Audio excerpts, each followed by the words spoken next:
Father Matt Williams here in my parka. I hope you're well. We're on Book 3 of The Imitation Christ, Chapter 12, and Book 3, Chapter 12 is on acquiring patience and striving against concupiscence. Concupiscence is that inclination to sin. As a result of being born into the human race, we are born into a condition of original sin, and so we suffer from concupiscence, which is that inclination to sin, where the mind can sometimes not be able to recognize the good readily at times, or we can have a difficult time trying to discern and choose the good. That our will is weak. Sometimes we know the right we ought to do, but we don't do it, or we know the wrong we should avoid, and we don't avoid it. And that our desires sometimes the desires are not holy desires, right? That our desires can go astray, or they can go excessive or deficient. Like you want to like pig out, right? So those are desires that are taken to an extreme, or desires for things that are unholy, right? So as a result of being born into this world that suffers from the condition of original sin, we are inclined to sin. That's what concupiscence means, okay? So it's a reality that we all struggle with. And then you add on top of that the devil, who knows your weaknesses and who tempts you and tries to tell you and say, well, it's okay, why don't you try this? Why don't you think about this? Think about this. Think about this. Do this. Tempt it. And he's just constantly at it, right? So in the imitation today, he says this. He says, oh Lord, he's praying, Lord, patience, as I perceive, is very necessary for me, for this life is exposed to many adversities. Okay, so in this context, right, the adversities are concupiscence, the inclination to sin, and we need patience. Why? Because it's a battle, right? It is a battle. But here's the thing. The more you go out and you face the battle and you persevere, the more you are purified. Right? You are purified. Like fire, gold tried in the fire is purified, right?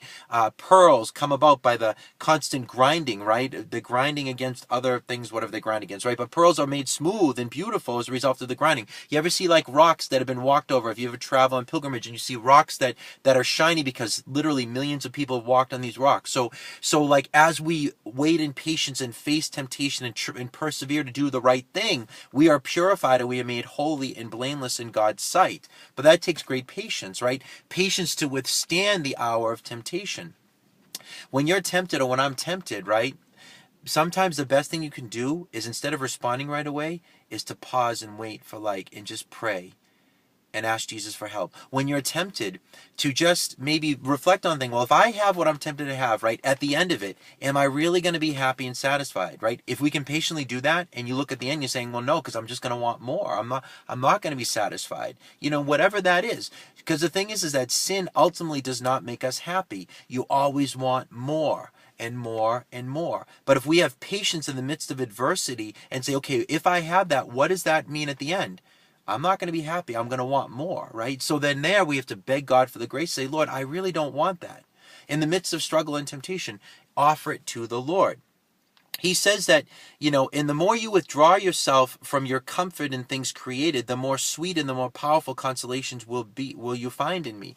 In other words, so, as much as it's difficult to say no to going into those temptations, that if we can allow ourselves through patience to rest in the Lord and unite with Him and be peaceful and quiet, we'll find that the peace that we experience there and the joy is so much greater than if we had our sin. It's really true. And this is what St. Ignatius Loyola discovered when he was just as he was going through his conversion, and as he began to discover how life in the Spirit works, right? So he had been injured in a military battle, and he's on his bed, and one day he's asking for books to read. He's an avid reader, and so he's reading, one day he's reading books that talk about chivalry and the knights and, winning a battle and winning the hand of the princess, and he would think about that, and that would bring him great joy, and he'd feel good, but then afterwards he'd feel empty, and he didn't have peace. And then there were other books. I think it was on the life of Christ and some of the saints. And he'd read about Jesus, and he'd read about the saints. And he'd say, I could be like St. Francis if I wanted to. Or I could be like St. Dominic. And he'd think of what that would be like. And then when he finished thinking about that, he recognized that there was a peace that abided. There was a joy that abided.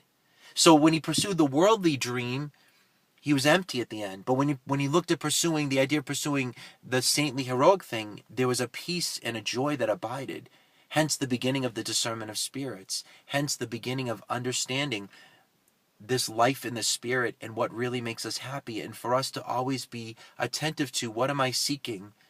What am I seeking? How is the Holy Spirit leading me? Where does my true happiness lie? So, as we are called today to persevere in patience amidst the struggles of concupiscence, may you know today that as more you persevere in patience, right, that we are made pure and holy, and we can begin to fulfill our God-given calling in life, which is to be transformed in love and to be the love of Christ in the world today. God bless you.